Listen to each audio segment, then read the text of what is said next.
నిజమైన భక్తి అంటే ఏంటి?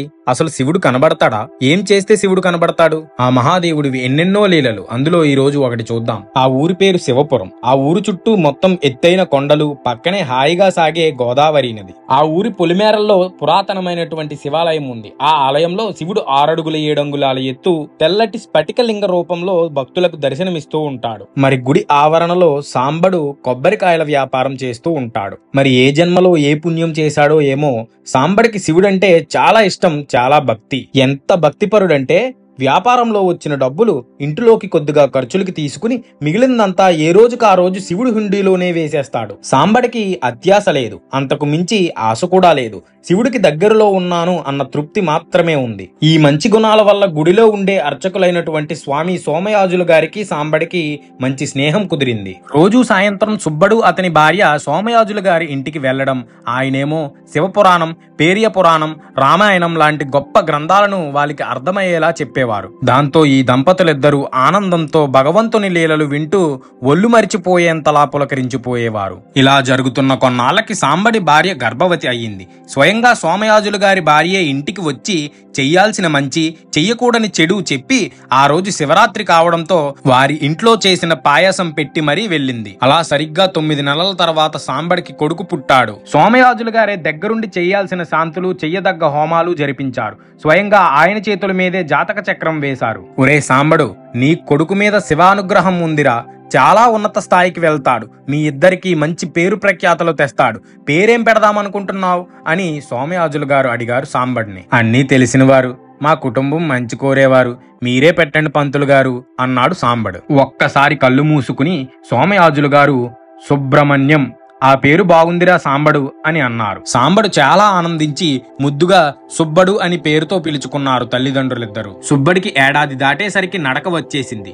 2 ఏళ్లు దాటేసరికి శివ శివ అని ముద్దుగా నోటితో అనడం వచ్చేసింది. 3 ఏళ్లకి పరుగులు పెట్టడం, గుడి ఆవరణలోనే ఆడుకుంటూ గుడి పంతులు గారిని ముద్దు తాత అని అనడం, రోజంతా శివుడి గుడిలోనే ఉండి సాయంత్రం పంతులు గారు చెప్పే రామాయణ కథలు వినడం అన్నీ సహజంగానే వచ్చేశాయి సుబ్బడికి. అలా 7వ సంవత్సరం వచ్చే నాటికి గుడిలో పంతులు గారికి సహాయం చేయడం, గుడికి కావాల్సిన పువ్వులు, పత్తిర్లు కొయ్యడం అలవాటైపోయింది సాంబడికి. మరి ఏ పని చేసినా శివుడి మీద ఇష్టంతో చేయడం, శివుడి కోసం చేయడం, ఈ పని చేస్తే శివుడు సంతోషిస్తాడా అని ఆలోచించడం సుబ్బడికి అలవాటైపోయింది. అలా కొన్నాళ్ళు గడిచేసరికి సుబ్బడికి 10వ సంవత్సరం వచ్చేసరికి తన తల్లి జబ్బు చేసి మరణించింది. చాలా గట్టిగా ఏడ్చాడు సుబ్బడు, తట్టుకోలేకపోయాడు. కార్యక్రమాలు అన్నీ ముగిశాక మైలు తీరాక సుబ్బడిని గుడికి తీసుకెళ్లాడు సాంబడు. శివుణ్ణి చూపిస్తూ, ఒరేయ్, ఇవాళ్ట నుంచి నీకు నాకు అమ్మ ఈ శివుడేరా, మీ అమ్మ కూడా ఈ శివుడిలోనే ఉంది అని బాధ బరాయిస్తూ అన్నాడు సాంబడు. ఆ మాట వినగానే సుబ్బడి ఏడుపు ఒక్కసారిగా ఆగిపోయింది. అమ్మ శివుడిలోనే ఉందిగా, ఇంక నాకేం బాధ అని నవ్వుతూ దండం పెట్టుకున్నాడు సుబ్బడు. ఇలా జరిగిన కొంతకాలానికి, ఒరే సుబ్బడు, రేపు శివరాత్రిరా, పత్రులు పూలు కావాలి, తీసుకొస్తావు కదా, ఆటల్లో పడి మర్చిపోవు కదా, మళ్ళీ గుర్తు చేస్తున్నాను అని అన్నారు పంతులు గారు. నేను చూసుకుంటాను కదండి, మన ఊరి దగ్గరలోనే అడవి, అన్ని కోసుకుని నేను తెస్తాను కదా, మీరేం బాధపడకండి, రేపు పొద్దున్నే మీ పూలు పత్రులు మీరు పూజ చేసే టైంకి మీ దగ్గర ఉంటాయి అని బలంగా అన్నాడు సుబ్బడు. వాడు చూసుకుంటా అన్నాడు కదండి, వదిలేయండి. రే సుబ్బడు, ఇదిగో పులిహార ప్రసాదం, ఎలా ఉందో చెప్పు అంది సోమయాజులు గారి భార్య. ఆ ప్రసాదాన్ని తీసుకుని ఒక ముద్ద తిని, అమ్మా శివుడికి నచ్చేస్తుంది అన్నాడు. ఇంకో ముద్ద తింటున్నప్పుడు, అబ్బో నీకెలా తెలుసురా అన్నారు సోమయాజులు గారు. వాడికి నచ్చితే శివుడికి నచ్చినట్టేనండి. ఒరే సుబ్బడు, నువ్వు తినేసి ఆ బుట్టలు పట్టుకెళ్లి ఒక దాంట్లో పువ్వులు, మరో దాంట్లో పత్రి వేసుకునిరా, 2 కలపకురోయ్, అర్థమైందా అన్నారు సోమయాజులు గారి భార్య. నేను చూసుకుంటా కదండి అన్నాడు ఉత్సాహంగా బయలుదేరి సుబ్బడు. అడవి మొత్తం తిరిగి పూలు పత్రులతో పాటు కొన్ని ఫలాలు కూడా కోసి బుట్టలు నింపేశాడు సుబ్బడు. ఆ బుట్టల్ని చూసి శివుడికి వీటితో అలంకరణ ఎంత బాగుంటుందో అని ఊహించుకుంటూ పొంగిపోయాడు. ఆ బుట్టల్ని తీసుకుని బయలుదేరడానికి సిద్ధమయ్యాడు సుబ్బడు. ఇంతలో ఒక మంచి సువాసన సుబ్బడి అడుగుల్ని ఆపేసింది.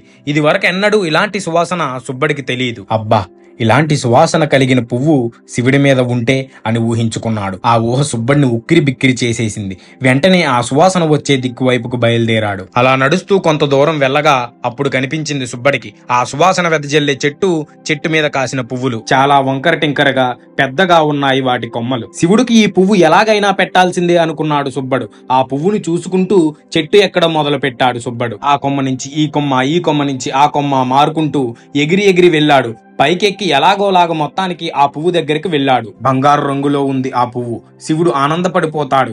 ఈ పువ్వు శివుడి మీద ఉంటే అబ్బో ఎంత బాగుంటాడో నా శివుడు అని అనుకున్నాడు. 10 పువ్వులు కోశాడు. పువ్వులు కోశాక తెలిసింది సుబ్బడికి ఎంత పెద్ద చెట్టు ఎక్కాడో అని. ఒక చేత్తో పువ్వులు, మరో చేత్తో కొమ్మలు పట్టుకుని నిదానంగా దిగడం మొదలు పెట్టాడు. ఇంతలో వెనక నుండి బుస్ అనే శబ్దం వినబడింది. గుండె ఆగనంత పనైంది. వెనక్కి తిరిగి చూశాడు. 24 అడుగుల కొండ చెలువు లాంటి పాము అది. దాని తల ఎత్తి సుబ్బడి వైపు కాటు వేసేలా చూస్తూ ఉంది. మరింత దగ్గరికి వచ్చి పడగ విప్పింది. హడలెత్తిపోయాడు సుబ్బడు. పాము మరింత దగ్గరికి రావడంతో, ఏంటి దగ్గరికి వస్తున్నావు? ఈ పువ్వులు కోసింది శివుడి కోసం. నన్నేమన్నా చేస్తే శివుడితో చెప్తాను నీ పని అని ధైర్యంగా అమాయకంగా పాముని బెదిరించాడు సుబ్బడు. నా శివుడి మెడలో ఉండే పామువి, ఏంటి నీ పెత్తనం ఈ చెట్టు మీద?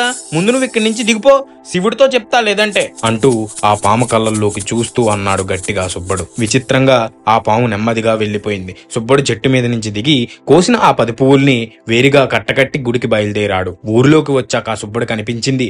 నేను కోసిన ఈ కొత్త పువ్వులు ఇంత మంచివి కదా, మిగిలిన వాటితో కలిపితే ఇవి అంత సువాసన రాకపోవచ్చు, కాబట్టి పంతులు గారితో చెప్పి ఇవి మాత్రం విడిగా పెట్టాలి అని మనసులో అనుకున్నాడు. ఆ 10 పువ్వులు ఇంట్లో విడిగా దాచి మిగిలిన పువ్వుల్ని గుడిలో ఇచ్చేశాడు సుబ్బడు. ఒకవైపు శివరాత్రి హడావుడి మొదలైంది. ఊరంతా కోలాటాలు, సంబరాలు, జాగారాలు మొదలయ్యాయి. ఆ రోజంతా సుబ్బడికి గుడిలో బోలెడన్ని పనులు. తోరణాలు కట్టడం, గుడి మొత్తం అలంకరించడం, ప్రసాదాలు పంచిపెట్టడం, ఇలా రకరకాల పనులతో అస్సలు ఖాళీ లేకుండా పోయింది.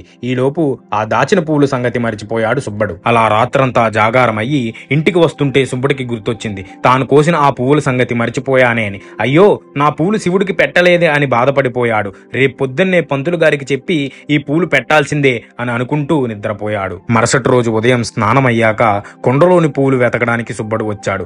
ఆశ్చర్యంగా ఆ పువ్వులు అక్కడ లేవు. గట్టిగా ఏడుస్తూ, ఎంతో ఇష్టంగా కోసాను పువ్వులు నా శివుడి కోసం, అవి దొరకలేదు అని ఇల్లంతా వెతకడం మొదలు పెట్టాడు.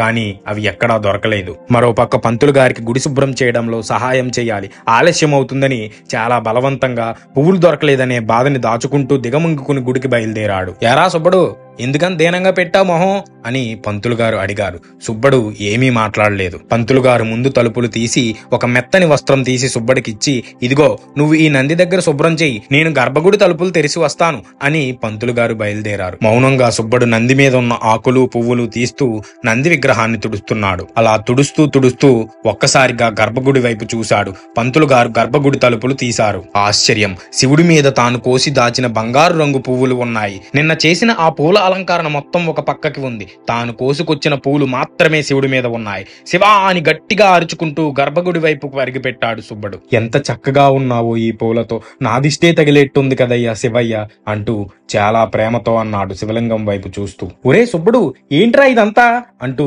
ఆశ్చర్యపోయారు సోమయాజులు గారు. ఒక్కసారిగా గుడిలో గంటలన్నీ వాటంతట అవే మోగడం మొదలు పెట్టాయి. సుబ్బడి కళ్ళల్లోంచి అదే పనిగా ఆనందంతో కన్నీళ్లు వస్తున్నాయి. ఇంతలో శివలింగం నుంచి ఒక స్వరం, నువ్వు మర్చిపోయినా నాకు గుర్తుందిరా సుబ్బడు, ఎంతో ప్రేమతో నా కోసం తెచ్చిన పూలు ఇదిగో నేను స్వయంగా పెట్టుకున్నాను. ఎలా ఉన్నాను? నీకు సంతోషమేగా? ఇంకేడవకరా సుబ్బా, నీ నవ్వంటే నాకు అమ్మకి చాలా ఇష్టం. దాంతో సుబ్బడు ఎగిరి గంతేశాడు. మనస్ఫూర్తిగా ఆనందంతో నవ్వాడు. దివ్యమైన వెలుగు ఒకటి శివలింగం నుంచి ఉద్భవించి గుడి మొత్తం మూసేసింది. ఆ వెలుగు మాయమయ్యేసరికి సుబ్బడు కనిపించలేదు. సోమయాజులు గారికి జరిగిందంతా చూసి నోట మాట రాలేదు. ఉన్న చోటే అలాగే నిలబడిపోయి ఉన్నాడు. ఇంతలో తండ్రి సాంబడు వచ్చి, పంతులు గారు, సుబ్బడు ఏడండి, కనిపించట్లేదు అని అడిగాడు. పంతులు గారు శివలింగాన్ని చూపిస్తూ, అదుగో శివుడిలో ఉన్నాడు, సుబ్బడు శివుడిలో ఐక్యమైపోయాడు అని గట్టిగా అరుస్తూ చెప్తున్నాడు. సాంబడికేమీ అర్థం కాలేదు. ఏంటయ్యా, ఏం మాట్లాడుతున్నారు, నాకేమీ అర్థం కాలేదు అని గట్టిగా అన్నాడు. నీ కొడుకు సామాన్యుడు కాదురా, శివుడిలోనే ఐక్యమైపోయాడు, సుబ్బడు శివుడిలో ఐక్యమైపోయాడు అన్నదానికి సాక్ష్యం చూడు అదిగో అంటూ 2 చేతులు జోడించి ఆ శివలింగానికి దండం పెట్టుకున్నాడు. సాంబడు శివుడిలో ఐక్యమైపోయాడు అన్నదానికి సాక్ష్యంగా శివపురంలోని సాంబశివుని విగ్రహం ఇంకో 6 అడుగులు పెరిగిపోయింది. అలా నేటికి యుగ యుగాలుగా తరతరాలుగా భక్తుల పూజలు అందుకుంటూ వారి కోరికలు తీరుస్తున్నాడు మహాదేవుడు. మరి ఈ మహాదేవుని అద్భుత లీల మీ కళ్ళకి కట్టినట్టుగా చూపించాము. వీడియో నచ్చితే లైక్ చేసి ఛానల్ ని సబ్స్క్రైబ్ చేసుకోండి. ఈ వీడియోని శివభక్తులందరికీ షేర్ చేసి హర హర మహాదేవ అని కామెంట్ చేయండి. నెక్స్ట్ వీడియోలో కలుసుకుందాం. బాయ్.